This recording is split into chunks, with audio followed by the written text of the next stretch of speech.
TRS town president serum Mallanna garu ప్రస్తుతం మనతో ఉన్నారు. కేసీఆర్ సభకు మరి బస్సులు, వ్యక్తులు, మరి కార్యకర్తలను, నాయకులు అందరూ కూడా పంపిస్తున్న సందర్భం వారిని అడిగి తెలుసుకుందాం. చెప్పండి సార్, ఎలా ఉంది? ఎంతమంది వెళ్ళే అవకాశం ఉంది? ఒక్కొక్క బస్సు లోపల 40 నుంచి 50 మంది వరకు వెళ్తున్నారు. 11, 12 నంబర్ వార్డు గురించి మా నాయకులైనటువంటి చింతా ప్రభాకర్ గారి యొక్క ఆధ్వర్యంలో దాదాపు ఒక బస్సుకు 45, 50 మంది వెళ్తున్నారు.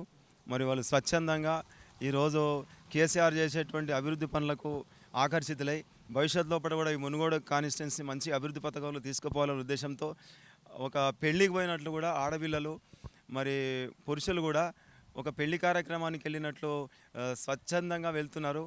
మరి కేసీఆర్ చెప్పేటువంటి ఉద్దేశాలను కూడా మరి భవిష్యత్తులో కూడా కేసీఆర్ గారు మునుగోడు గారు ప్రాంతానికి ఎలాంటి రాయితీలు ప్రకటిస్తారు, ఎలాంటి సబ్సిడీలు ప్రకటిస్తారు, మరి ముఖ్యంగా ఇక్కడ ఉన్నటువంటి పద్మశాలి సోదరులు పెద్ద ఎత్తున నినాదాలు చేస్తూ కేసీఆర్కి నీరాజనం పడుతూ ముందుకెళ్ళిపోతున్నారు.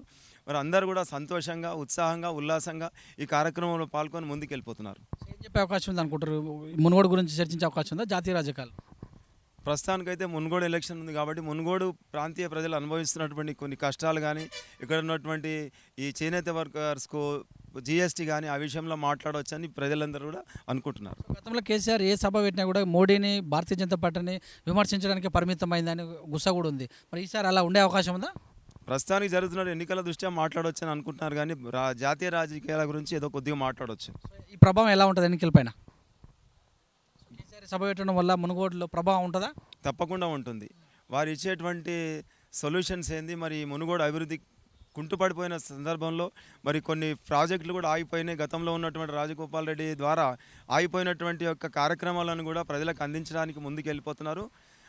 భవిష్యత్తులో కూడా మునుగోడుకు మంచి జరుగుతున్న ఉద్దేశంతో అందరూ కూడా సంతోషంగా ఈ కార్యక్రమాన్ని పాల్పంచుకోవడానికి వెళ్తున్నారు. Thank you.